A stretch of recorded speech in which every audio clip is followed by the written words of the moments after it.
what's going on with the case of ongoing war between the United States and Iran. Before coming to this, like moments ago, I think 30 minutes ago, we've learned about a new attack on Dahia. This is the southern part of Beirut, which was the main concern on the part of Iranians. They said, if you attack Dahia, we're going to attack you. You means Israel, because Israel wanted to just destroy everything, to level everything in Dahia. They announced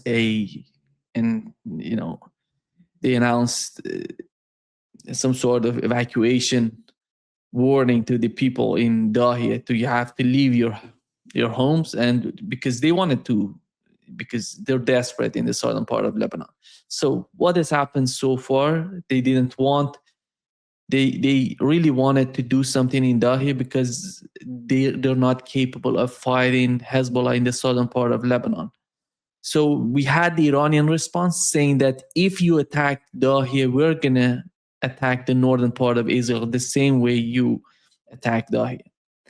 Then we had the phone call between Benjamin Netanyahu and Donald Trump. Donald Trump said that they're not going to do this. I talked with Benjamin Netanyahu. I talked with Hezbollah.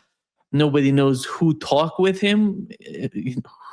He talked with Sheikh Naim Qassem as the Secretary General of Hezbollah or someone else.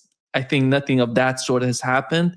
He basically was talking about the communication he had with the Iranians, maybe, because there is no communications between the United States and Hezbollah. Then today we've learned that Israel attacked a building. They call it a Hezbollah headquarters. I don't know what does that mean. They hit a building, and they said that we wanted to hit, some of these Hezbollah's commanders in Dahia, in the southern suburbs of Beirut. And then there was no one was killed. No Hezbollah forces were killed based on the reports so far. And it seems that the attack had something like 5 casualties. One of them with mostly, ordinary people who were close to the building were hit, and one of them were killed, and 4 of them were, wounded. This is the outcome. And this is the Israeli attempt because they see something. I think they're feeling something is happening between Iran and the United States, or maybe they're close they're close to get some sort of deal. Maybe. My understanding is not that, but maybe they're feeling it this way. That's why they need to do that. By the way, Israelis told us, the Israeli channel 1214, they said that they had the green light of the Trump administration before this attack happening. So the question would be, why would they need to do that? What is the main reason? You may say that they want to say they want to see what is the Iranian response if they attack Beirut. What would be that? Then, so what was the outcome? If they're not killing any Hezbollah fighters or Hezbollah forces, or just it was an empty building. Nobody was in that building. And so what is the point of that? I think they thought maybe they had some sort of false intelligence. They thought that there would be some Hezbollah forces there, the commanders, important figures within Hezbollah, that they can hit them, they can assassinate them, they can make new repercussions, new problems between Iran and the United States, between Israel and Lebanon. They assassinated just yesterday. Remember what has happened yesterday. They assassinated one of these generals in Lebanon, generals of the Lebanese army. They're connected with the Lebanese government. One of the commanders, one of the, if I'm not mistaken, one of the, middle rank commanders.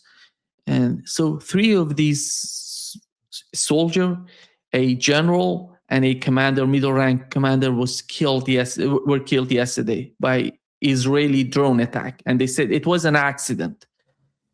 it came shortly after the Lebanese president came out and said Iran is using Lebanon as a bargaining chip.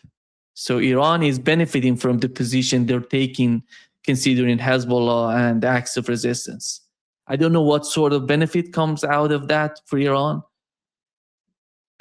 For Iran, as somehow is different, I don't see, because I see the acts of resistance all connected. It's not about Iran, it's about Yemen, Iran, Iraq, and Lebanon, and Gaza and Palestine all together. I don't see that separately, but the government in Lebanon is trying to say now they're different. There is no difference. That's why, I don't see that they're representing the people in Lebanon. They're representing the government in Israel, and they're representing those decision makers of the Trump administration who are basically Zionists.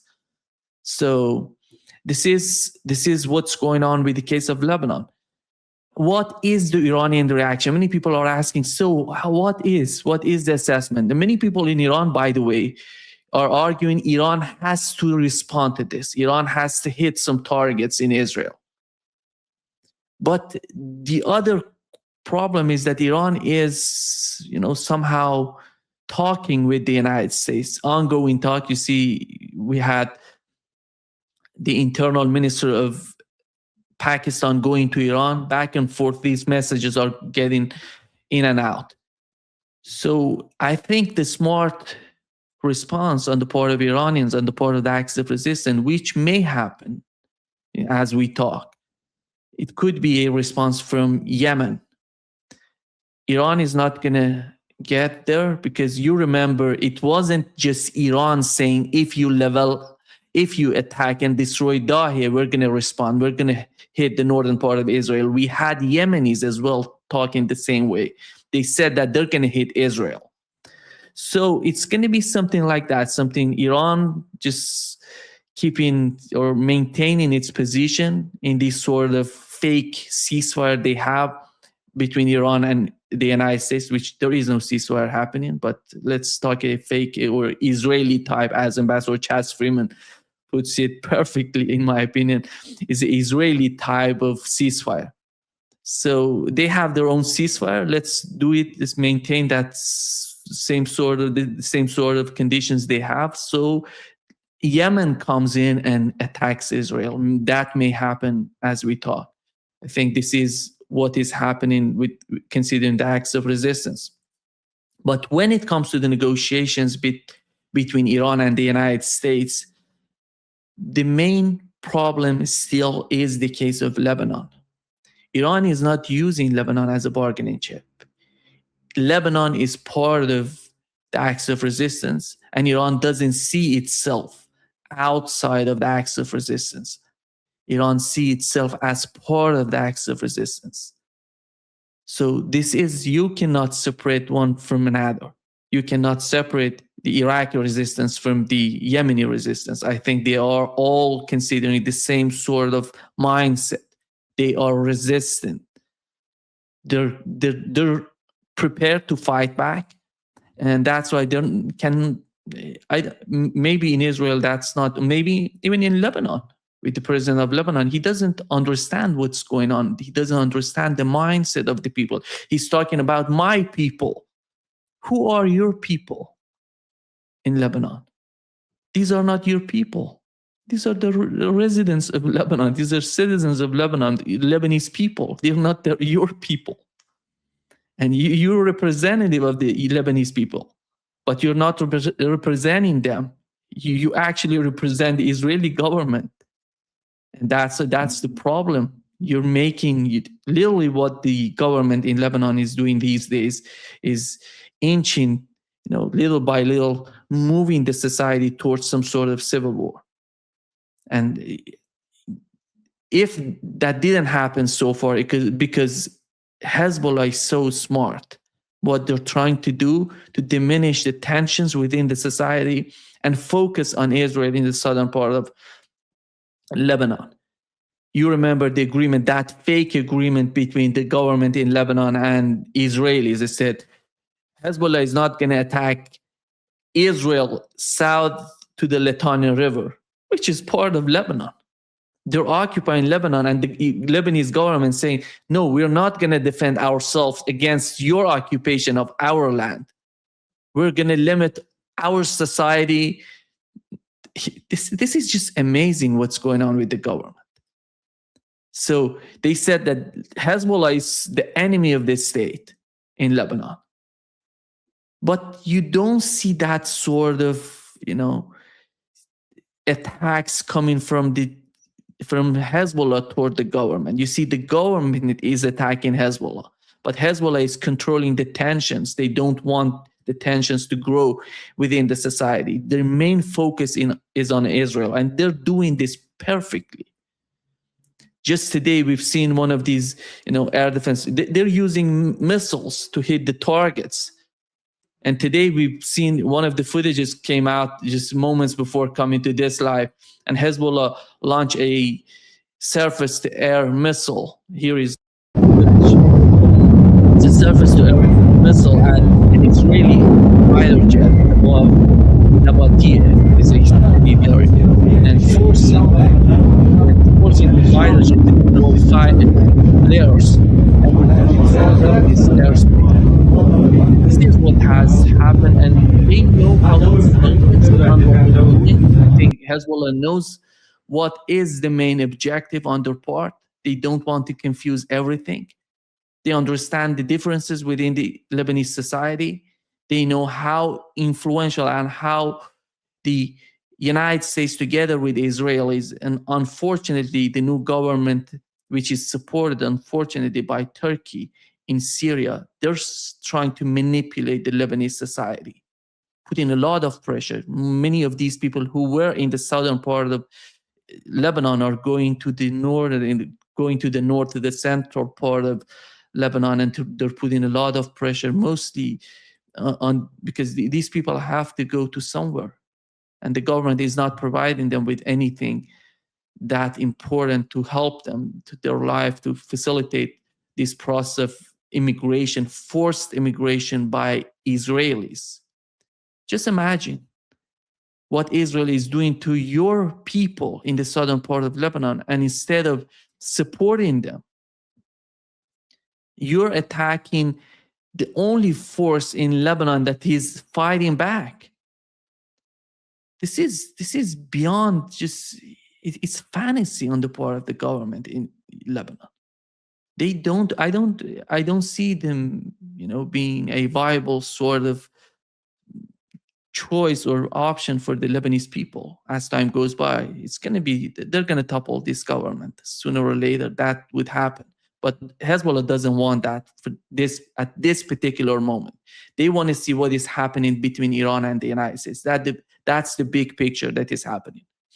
So I think this is the first part, that the first line of Iranian argument to have some sort of agreement with the United States, which is Lebanon, is so complicated as we've been witnessing so far.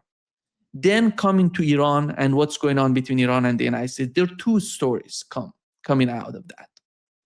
One of them is what Donald Trump is talking about. He had an interview just moments ago or hours ago. He said that they're not gonna release Iranian frozen assets or lift any sanctions on Iranian economy. And when he's talking about lifting the sanctions, and he's not talking about those sanctions that are related to American Congress, because there are a lot of sanctions. For 46 years of sanctions, you can imagine how many sanctions do they have on Iranian economy. But basically, he has some sort of power to reduce the sanctions on Iranian energy sector. This is the main target that Iran in these sort of messages that is going back and forth happening between the two sides. But Donald Trump came just hours ago, said he's not going to release the Iran frozen assets, nor the sanctions on Iranian energy sector. We had Scott Bessent yesterday talking about, we're going to release those frozen assets, but we're going to give it to the Arab states, GCC countries. because of the Iranian attacks on them and the damage these attacks have caused on these countries. And looking at what has happened during the war, what were the damages to these countries? Basically, Iran has hit each and every American base in these countries. And somehow in some countries, like in Qatar, they leveled everything. Nothing is there. Some buildings are there that are not anymore in use. Then so they want to rebuild they want to reconstruct their bases using Iranian frozen assets. That's the meaning of what Scott Bessent is talking about. All those big, beautiful bases that were destroyed during the war were constructed, were built by Arab states' sort of money. They paid for everything on their soil. Right now, they're destroyed, and they want to reconstruct the bases using Iranian frozen assets by giving them. We're going to give it to the Saudi Arabia. We're going to give it to Qatar, and because Iran attacked them, or what would be the use of those frozen assets? Oh, they're going to build American bases again on their soil. So this is the rhetoric. And coming back to, I think there is an important interview, or I don't know if you watched that interview we had one of the main military advisors to Iranian Supreme Leader, the former Iranian Supreme Leader and the new Iranian Supreme Leader. He was the advisor to to Ayatollah Khamenei, was the former Supreme Leader of Iran, and the new Supreme Leader of Iran. He still has the same position. And he said in his interview on CNN, he said, Iran is not gonna, the first step for Iran, the very first step for Iran would be $24 billion of frozen Iranian assets. If the United States is serious to start with these negotiations, these talks, these are not negotiations, by the way, but with this sort of messaging, they have to show some sort of seriousness. That's the first step. Let's start with that. These are not American, these are not American assets. These are Iranian assets. And the United States has to release them. Then we had Scott Bessent saying that. So is there any sort of sign for us? Positive sign? No. To be honest, I don't see any sort of positive sign happening. Is Lebanon, do you see any positive sign in Lebanon, between Israel and Lebanon? No. Is there any sort of sign with the case of frozen assets or sanctions or anything, any sort of willingness on the part of the Trump administration to concede or to decide about something substantial for the Iranian side? That didn't happen so far. So the other point is, what are we learning from the Pakistani? I don't know, these leaks are coming from Pakistan recently. They're talking about Iranian nuclear weapons, and right now some sources, there's some leaks coming out of negotiators basically in Pakistan. They're talking about there is a huge difference between what Donald Trump is telling or is trying to sell to American people or to international community, and the way he's talking about frozen assets, sanctions, everything, and what Donald Trump is asking Iran behind the scene, or those letters that he's sending, to those documents that he's sending to Iranians. If that's the case, that could bring some sort of difference to the scene, or maybe there could be some sort of deal. I don't know how credible are these sort of reports. My opinion is, if nobody's talking about it officially in Iran, nobody's talking about it officially in the United States, then they don't exist. It doesn't matter what Pakistan is talking about, because these are not important. It's not a Pakistani officially talking about it. It's some rumors talking about Donald Trump. There is a huge difference between what Donald Trump is talking about and what he's communicating with Iranians. So that possibility is in the background. We have to consider that could be the case, but it's not. I would argue today, if I were to mention how likely is that, I would say maybe 4%, 3%, 2%, less than 10%, that possibility. And coming back to the war, what are the options for Donald Trump? The only way for me to understand what's going on between Iran and the United States is what is the reality of the war today between Iran and the United States. Because the Trump administration was so capable of manipulating the oil market.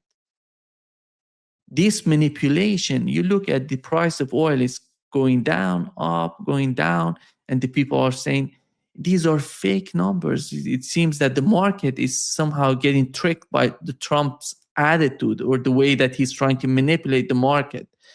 It's so sensitive, the market, to what Donald Trump is talking about. But there is a point that was mentioned, I would say 4 weeks ago, by the head of Iranian parliament. He said, don't look at the numbers that you see that they're putting out when it comes to the oil price and all of this. He said the price of oil is,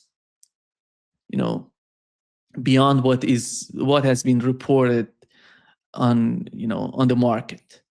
The real price of oil, what he's talking about, is not in the documents. He said paper, the paper sort of price of oil. But the real price of oil, the price of oil that everybody is getting, a barrel, is far greater than what is reported on the market. And here is what Robert Kagan said about that in his interview 2 days ago. If you needed to buy a barrel of oil today, it costs something like $150 or $140 because that's what the actual price of oil is. The oil prices we're looking at are oil futures. And I'll tell you one thing that Donald Trump has been an absolute genius at, and he gets an A+ for it, is manipulating the market and manipulating market expectations and watching oil future prices go up and down based on whether Donald Trump says there's going to be an agreement or not has been pretty amusing, because Donald Trump has now pulled the, Lucy and Charlie Brown football trick now about 7 times. The market goes for it every single time. So these prices are not reflective of the reality. And now you even see major figures like Exxon top executives warning that the inventory levels, the world oil inventory levels, which have been basically keeping supply going. There was a lot of oil out there in the system. And there were, of course, the strategic oil reserves of various countries, including the United States, which have been drawn down heavily. I think Japan's is drawn down as far as it's ever been. And what the energy experts are warning is that we're going to hit a point in the next 2 or 3 weeks where the inventory is really gone. And that's the point at which they're anticipating oil price shocks. Some people say $150. Some people say $200 a barrel. And we're definitely talking, in any case, about gas prices in the United States potentially hitting $6 a gallon. Yeah. This is the reality of Donald Trump is facing. And this guy is not making things up for his because we know that he's the main supporter of what's going on in the Middle East. And he's, I would say, the ultra-Zionist in the United States who was making this sort of argument that we have to go to war, we have to do something with the case of Iran because they're getting so dangerous in the West Asia. But right now he sees the reality of what's going on. And Donald Trump's position, it doesn't matter how big he goes out to manipulate the market. The price is not what was reported on the market, on these sort of boards. Then the other point that he mentioned that is so important, the oil reserves in the United States and Europe, they're running out of this. And the United States is using its oil reserves to balance the market. How long he's going to continue, Donald Trump going to continue with what he has been doing during this, since the war started? This is the main question right now. And he, in my opinion, he is getting a lot of, problems because of the American economy, because of what's going on with the global economy. And the United States, the economy of the United States is totally connected with the global, a big chunk of the global economy. It's not about Donald Trump argument about we are independent. We don't need the oil. We don't need the gas coming to the United States because we produce everything here. We'll he said we don't need anything. But basically that's a big lie. The United States needs, because there are a variety sort of oil in the market, the heavy, the light, and each one of them has its sort of use. And the diesel comes out of the heavy oil, which the United States doesn't have. That's why they have to buy it from outside. It could come from Venezuela. The complexity of the oil from Venezuela is too heavy, or it's so thick that the process of refining this sort of oil they may not have the process, those system to do this. That's why you remember when the United States tried to put pressure on China. One of the main problems with the case of China, because they wanted to put pressure on China not to buy Iranian oil. If they want to shift to the other countries like Venezuela or other countries, they have to redefine the whole system of the refinery. And it's not going to be overnight to do everything. It takes time to do that. So you cannot, do these sort of modifications overnight. That's why the United States is trying to do this. That's why Europe is running out of energy. The situation in Europe is so dire. I don't know what are the communications between the United States and Europe. And there has to be something. And the United States, the option of getting back to the war is going to be a larger war, because so far, two things when it comes to the Iranian capabilities, I think, that are so important. What are these two things are so important for the continuation of the war if the United States decides to go in that direction. One of them are the capabilities of Iran in terms of conventional weapons. Conventional weapons, we're talking about drones and missiles. And again, with the air defense systems in Iran. What are the situation with those weapons? Iran has improved drastically the case of missiles, short-range missiles, middle-range missiles, and long-range missiles. I think if you have access to Iran, to Persian media, you can go back 10 years, 12 years, 16 years ago. You can see that the reason that Iran doesn't have, missiles or at least officially doesn't have the missiles that can hit the targets, for example, in Diego Garcia or maybe in Greece, that port that they're using to attack Iran, is because Iran has defined by choice. They have defined the range of their missiles. If they decide tomorrow to change that policy, they can do it overnight.